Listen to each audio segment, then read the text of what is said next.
Alzheimer's has been an interesting process to experience through my grandmother's eyes. It allowed us to hear stories we had never heard before, but it's also allowed Mary, my grandmother, to go back to Moulinet, to a time when it did exist, because for her it's very much now. So in a way, although Alzheimer's is not a fun disease to have, what a wonderful gift it's given her that the place she's been able to go back to is the home. It probably sat under the desk for about 8 years before I even started to have it edited by General Store Publishing House.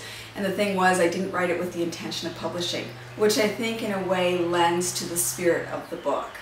I find that the stories that they tell through their eyes, through the voice, the tone, was so poignant that it's important for me as a generation that didn't know the village of Moulinet and all the other lost villages to really remember what we lost. The people who have lost their sense of connection, their closeness to the water, the river, feel it was, as you said, taken from them, rug pulled out from under them. And indeed, how ironic, because we collectively did that to the First Nations people. Absolutely. And then again to some of the settlers. Absolutely. And you know, 200-year-old villages getting wiped off the map. Just obviously I have a lot of French and Loyalist ties.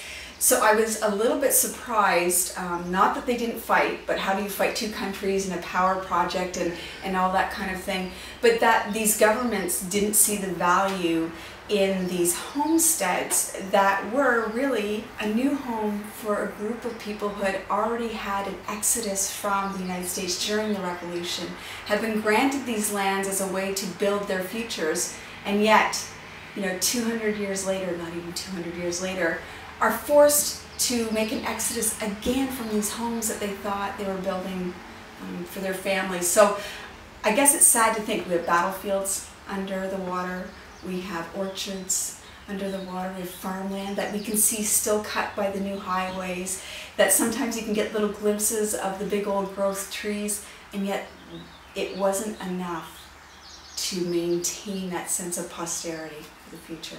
It's very important that we don't forget what this progress also took away. What would it be like if somebody said, we're going to wipe your hometown off the map? You know, the war has happened, the pandemic of tuberculosis is happening and you're losing family members.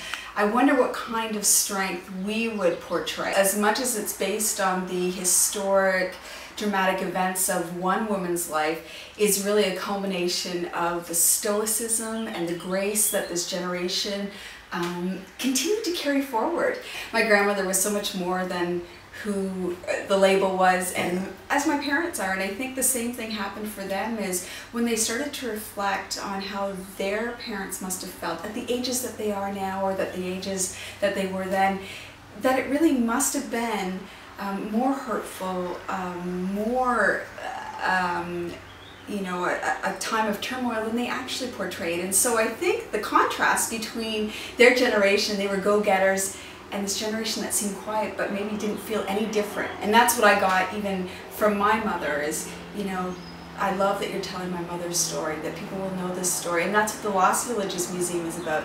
It continues to tell that story that, you know, there was a stoicism, but now we want to share that, you know, going forward. For us, I know that my great-grandfather, who was William Seymour, although he's William Phillips in the book, that's his character, his anvil can still be seen in the river. And I remember those stories of fishermen telling my mother and my uncles, you know, your grandfather's anvil from his blacksmith shop is still in the river.